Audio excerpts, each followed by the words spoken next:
तो दोस्तों देखिए, ये हमारे पास सैमसंग का टीवी आया है 38.5 इंच का। आप 40 इंच में बेचा गया या जैसे भी, तो पांडा पैनल है। आपको एक बार फोल्ड आप देख सकते हैं, पहले ब्लैक स्क्रीन थी, धीरे धीरे ब्लू स्क्रीन में कन्वर्ट होता जा रहा है। सिंगल सिंगल एलईडी की तरह दिखाई दे रहा है और पूरा ब्लू स्क्रीन के अंदर आ जाएगा। अब इसको हम स्टेप बाय स्टेप चलेंगे, बिल्कुल ज़ीरो से स्टार्ट करेंगे। अगर आप इस वीडियो के अंदर बने रहेंगे तो आपको एलईडी पैनल की रिपेयर के बारे में हर एक सिंगल सिंगल स्टेप के हिसाब से हर चीज़ समझ आएगी, और इन्हीं स्टेप्स को अगर आप फॉलो करोगे तो ऐसा हो ही नहीं सकता कि कोई भी पैनल आप रिपेयर ना कर पाएँ। तो दोस्तों, इसका फॉल्ट जो है वो है स्केलर बोर्ड के अंदर ही, हम चेक कर चुके हैं। और स्केलर बोर्ड में किसी तरह की कोई शॉर्टिंग, मैं इससे पहले कोल्ड टेस्टिंग सारी करके देख चुका हूँ, तो कहीं भी स्केलर बोर्ड के अंदर शॉर्टिंग किसी जगह मिली नहीं, कोई ओवर हीटिंग नहीं है। तो हॉट टेस्टिंग क्यों कराते हैं, तो वोल्टेज के हिसाब से चलेंगे। तो अभी फ़िलहाल मैंने मल्टीमीटर को 20 वोल्ट पे लगाया हुआ और केबल को ग्राउंड कर रखा है, नेगेटिव वाली को। और अभी सबसे पहले जो इनिशियल वोल्ट होते हैं, आप सबको पता है 12 वोल्ट, सबसे पहले वो 12 वोल्ट को हम चेक करते हैं, 12 वोल्ट अवेलेबल हैं या नहीं। तो आप देख सकते हैं यहाँ पे 12.9 वोल्ट ये अवेलेबल है। अब इसके बाद हमें नेक्स्ट वोल्ट चाहिए एवीडीडी। अगर वो बन रहे हैं तो उसके बाद सारे वोल्टेज बनेंगे, क्योंकि आपको पता है बूट सीक्वेंस में सबसे पहले एवीडीडी चाहिए होता है। तो अभी भी मेरे नज़दीक जो है मेमोरी आईसी है, तो पहले उस पर एक बार 3.3 वोल्ट चेक करता हूँ, फिर एवीडीडी की तरफ जाता हूँ। तो 3.3 वोल्ट ये आप देख सकते हैं, 3.29 3.3 वोल्ट यहाँ अवेलेबल है। इसका मतलब एवीडीडी वोल्ट बन रहे हैं, तभी यहाँ पर ये वोल्ट है। तो चलो नेक्स्ट आगे बढ़ते हैं, एवीडीडी देखते हैं, चेक करते हैं। तो यहाँ पर ये मॉसफेट लगा है, यहाँ पर हम चेक करते हैं इसके बूस्ट वोल्टेज, यानी एवीडीडी बने या नहीं। तो सबसे पहले इसके ड्रेन के ऊपर मैं चेक करता हूँ। ये देखिए आप, यहाँ पर 15.4 वोल्ट अवेलेबल है, आप देख सकते हैं यहाँ पे भी 15.4 अवेलेबल है। एवीडीडी ओके है, एवीडीडी वोल्ट बन रहे हैं। अब नेक्स्ट स्टेप के अंदर हमें चेक करना है, जो VGH वोल्टेज चेक कर रहे हैं और VGL वो बन रहे हैं कि नहीं बन रहे। तो यहाँ पर एक्चुअल इस वाले ये पांडा बोर्ड है, पांडा बोर्ड के अंदर शायद आप जानते हो या नहीं जानते, इस पर मार्केशन कम होती है, फिर भी जो मिल पाई ढूंढ ली। ये VGH वोल्टेज है, यहाँ पर मैं पिन टच कर रहा हूँ, उसके बाद मीटर पे दिखाना ज़रा। यहाँ पर 23 से अबव मिलने चाहिए वोल्टेज। तो मीटर को सेट करता हूँ 200 पे, तो आप देख सकते हैं यहाँ पर 27 वोल्ट अवेलेबल है। इसका मतलब हमारा VGH ऑलरेडी बन रहा है। अब VGL वोल्टेज देखते हैं, वो आपको सबको पता नहीं पता तो बता देता हूँ। नेगेटिव में बनने चाहिए, 6 से 8 वोल्ट के बीच में बनने चाहिए VGL वोल्टेज। तो यहाँ आप शायद पढ़ पाएँ, VGL वोल्टेज है, मैं आपको दिखा रहा हूँ। यहाँ पर मैं पिन टच कर चुका, आप मीटर पे देखिए -6.2 वोल्ट है। 200 पे लगाए तो इसलिए आगे के वोल्टेज मिली वोल्टेज बता नहीं रहा। तो हमारे पास VGH और VGL वोल्टेज दोनों अवेलेबल हैं, एवीडीडी ओके है हमारा। और अब इसके बाद तो देखिए दोस्तों, आपको पहले वोल्टेज में चेक करा चुका, 12 वोल्ट मिल रहे हैं। बूस्ट वोल्टेज हमारे जो आने चाहिए एवीडीडी वाले 15 वोल्ट वो भी अवेलेबल है। VGH और VGL वोल्टेज भी मिल रहे हैं। तो अब गेट कोफ वाला पैनल है, तो इसमें गामा IC के यहाँ पर कुछ टेस्ट पॉइंट बने हुए हैं, ये एंटी क्लॉक चलते हैं, और इसके अंदर हर पॉइंट के बाद कुछ ना कुछ वोल्टेज डाउन जाते हैं। तो वो आपको चेक कराता हूँ उसी तरीके से हैं अवेलेबल या नहीं है। तो सबसे पहला पॉइंट हम यहाँ से स्टार्ट करते हैं।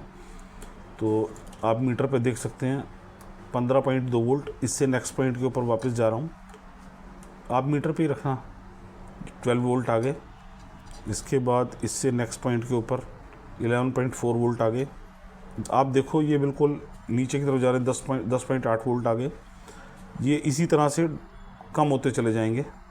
10.4 वोल्ट, 1 मिनट, 10.8 वोल्ट कम हुए यहाँ से। और इसके बाद फिर नेक्स्ट 10.3, उसके बाद नेक्स्ट 8.4, उसके बाद दोबारा आपको एक बार चेक कराता हूँ 7.3 वोल्ट, इसके बाद फिर 5.2 वोल्ट, फिर इसके बाद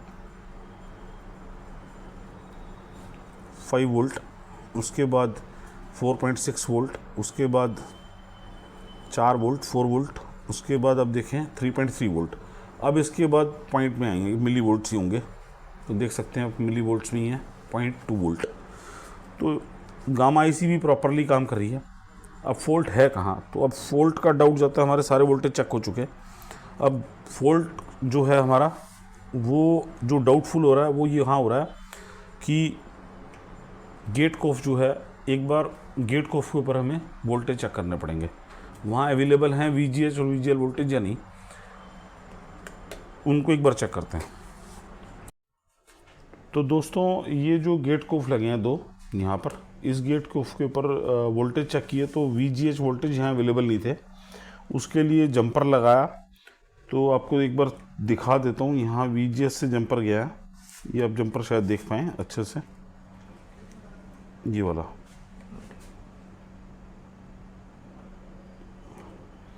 ये एक जंपर जा रहा है यहाँ से VGH का। ये VGH का जंपर जब लगाया तो एक हमसे मिस्टेक हुई। वो मिस्टेक क्या हुई तो आपको दिखाता हूँ। मेरा कड़ा, मैंने हाथ में कड़ा डाला हुआ था, तो वो यहाँ सोल्ड करते हुए टच कर गया, मतलब थोड़ा जोर आ गया, तो यहाँ से ये क्रैक हो गया। इसकी फ़ोटो भी मैं आपको दिखाऊंगा। मैंने आपको पिक्चर दिखाई, यहाँ से क्रैक हो गया था पैनल, और आप देख सकते हैं फ़ोटो में। उसके बाद जो फॉल्ट आया, मतलब VGH लाइन तो हमने दे ही दी थी, लेकिन दिक्कत क्या हुई, VGH ट्रैक जोड़ने के बाद इसमें लाइनिंग आनी शुरू होगी। तो अब हमारे लिए चैलेंज ये बन गया, हालांकि वो लगा के मैं चेक कर चुका था, लेकिन ब्रेकेज की वजह से उसके बाद एक और नया फॉल्ट, यानी एक और नया चैलेंज आ गया। तो मेरे फादर साहब जो है मेरे गुरु हैं, उन्होंने मुझे बोला था, बहुत साल पहले बोला था, जब CRT TV का काम करते थे, हाथ में घड़ी, कड़ा, चैन, अंगूठी नहीं होनी चाहिए। तो मेरा नुकसान हुआ इससे, मैं घबरा गया था।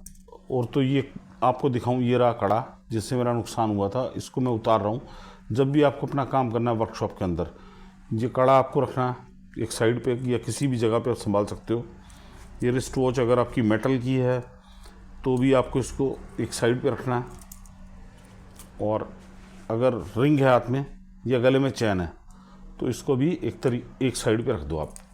रखने के बाद या एक जगह पे सेटल करने के बाद फिर आप काम स्टार्ट करो। तो ये वाली जो मिस्टेक मुझसे हुई, सबसे हो सकती है, आपसे भी हो सकती है, जो ज़्यादा एक्सपीरियंस्ड है उनसे भी हो सकती है। यहाँ पर देख सकते हो आप, ये क्रैक होगी, ये क्रैक हो चुका। इसके बाद भी डिस्प्ले आ गया क्योंकि हमने इस पर मेहनत बहुत की। तो देखिए दोस्तों, आपको दिखा रहा हूँ मैं, यहाँ डिस्प्ले हमारा प्रॉपरली आ चुका। एक्चुअली आपको मैंने दिखाया था कि एक गलती से मिस्टेक जो हुई हमसे, वो जो हाथ में कड़ा था उससे ब्रेकेज हो गया था थोड़ा सा। तो इसमें एक तो VGH नहीं बन रहा था, गेट कोफ वो दे दिया था। उसके बाद फिर ज़्यादा काम करना पड़ा कोफ को लेके, और सारे वोल्टेजेस चेक किए। तो उसके बाद पता चला कि CKV पे जो लाइन जा रही थी वो ट्रैक कटा हुआ था, वहाँ एक जंपर और दिया। तो वो जंपर दोनों आपको मैं अभी दिखाता हूँ। इसके बाद वो दोनों जंपर देने के बाद ये प्रॉपरली काम करना शुरू हो गया। तो आप देख सकते हैं डिस्प्ले, और करीबन अभी 1 से 1.5 घंटा हो चुका। इसको मैंने ट्रायल पे रखा हुआ है ताकि कस्टमर कंप्लेंट ना आए। और सारे वोल्टेजेस तो मैंने आपको चेक करा दिए थे, करवाई दिए थे स्केलर बोर्ड के, वो सब ओके थे। वो तो काम करते हुए, अगर हम काम करेंगे तो ही गलती होगी, अगर हम काम ही नहीं करेंगे तो गलती नहीं होगी। तो एक तो VGH का जो था जंपर लगा दिया था, वो मैं आपको दिखाऊंगा, चेक कराता हूँ। दूसरा CKV लाइन का था जो वो गेट कोफ के ऊपर वोल्टेज अवेलेबल नहीं थे, तो उसका जंपर यहाँ लगाया, इस टेस्ट पॉइंट को ढूंढा। ये TP 403, यहाँ से ये जंपर गया। आप देख सकते हैं ये जंपर, दिखाया तो आपको एक बार, ये वाला जंपर, ये जंपर गया गेट कोफ के ऊपर, वो आपको दिखाता हूँ मैं। उसके बाद डिस्प्ले आप देख पा रहे हैं ओके है हमारा। तो ये 2 जंपर लगाने के बाद जो मुझसे गलती हुई थी, उसके बाद ये टोटल ओके हो गया। और मुझे ऐसा लग रहा था कि शायद इसका पैनल मुझे बदलना पड़े, प्रॉफिट तो बाद में आएगा लेकिन लॉस पहले ना हो जाए, पर थोड़ी सी मेहनत की तो ओके हो गया। अब मैं आपको एक बार रिमोट से इसको HDMI पे लेके आता हूँ और आपको जंपर दिखाता हूँ, PC पे ले जाता हूँ ताकि आप देख पाएँ। ब्लू स्क्रीन आ जानी चाहिए।